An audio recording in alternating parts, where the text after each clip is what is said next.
Metalcore, a very fitting name because it is the core of my being. Everything to do with it. Some of the biggest and best bands of our time, dude. Parkway Drive, As I Lay Dying, August Burns Red, All That Remains, Killswitch Engage. Killswitch Engage, okay? Come on, man. How do you not listen to Howard's voice and put that shit on repeat for the next 15 years? Impossible. Oh, and when I discovered what Drop C was, man, tuning your guitar to that going, duh. It makes you feel like you just shit out dark matter because it was so damn heavy, man. Drop C, drop B, drop A sharp, drop 7 string, drop omega. Metalcore don't discriminate. They don't care if you think those tunings are audible or if they're all the way up there. But if you're an E standard, get out. Don't look at me. Nope. Don't even get me started on breakdowns, dude. Come zeros all day. Okay? And the thing that happens right before that breakdown, you know what's going on, right? You hear the war drums, you know they're preparing for a battle, right? You hear the vocalist talking like he's got a stuffy nose, you know he's gonna sneeze and explode with a brutal low soon, all right? And then you get amped up, it goes, the moment comes, and boom, it hits with the riffs, man. Riffs with the core, man. It's all about the chunk.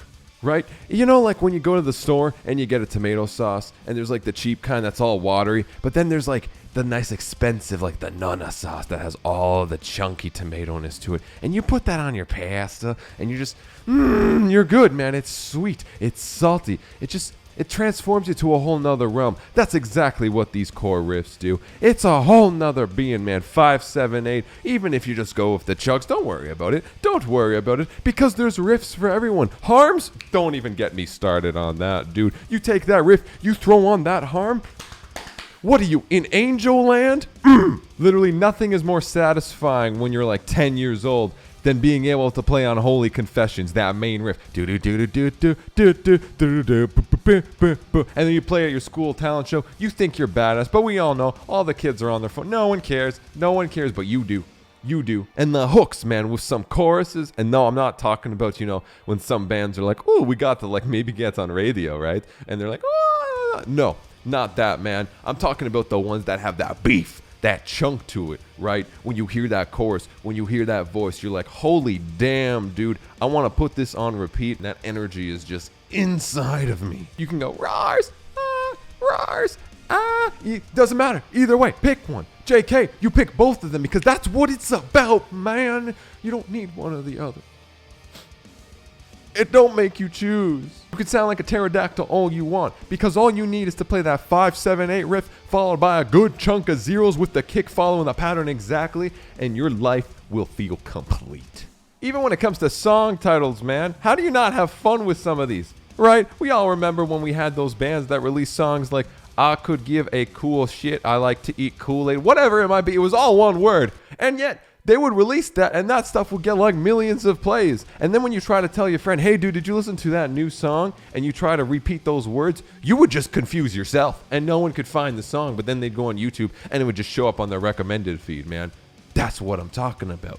Metalcore, dude. And with metalcore, you're basically painting on a blank canvas, or like you got a flatbread, right? You could do anything you want with it. You could put any topping you want. Some pepperoni, bro. Some ham. Some cheese. Don't do pineapple. Don't do it, okay? Anything else you want, man, to just spice it up. A lot of people think you just gotta do this one formula of and then, nah, dude. There's so many different types of metalcore. I mean, look back at the Gates core with all those bands like All That Remains, As I Lay Dying, all that stuff. They definitely had that 5, 7, 8 sound, right? They had the 5, 7, 8 sound with that Milo Death. And then you go to 2010s, and we got crab, man.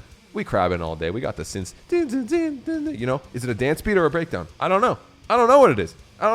2010 metalcore was basically just an all-you-can-eat crab buffet. You know, you going in for more plates. It's juicy. You better make sure you're near a bathroom. But hey, while you're eating, you're enjoying it. Who cares about the aftermath? Yeah, it might all go away like it did. But man, in that moment when you're dipping that stuff in the butter, it's some juicy, fun, headbanging pain. Fast forward to modern age, and everyone just copies Architects, man. Right? You can do so many things. Octave skip, whatever you want. It don't matter, okay? It's got to have some chunk, and it's got to have that hook, man. If you got the chunky hook, man, you're good. All the fish in the sea gonna be caught up, man. You're gonna be feasting for days. And if you don't like fish, well, I just wasted your time. A breakdown a day keeps the haters away.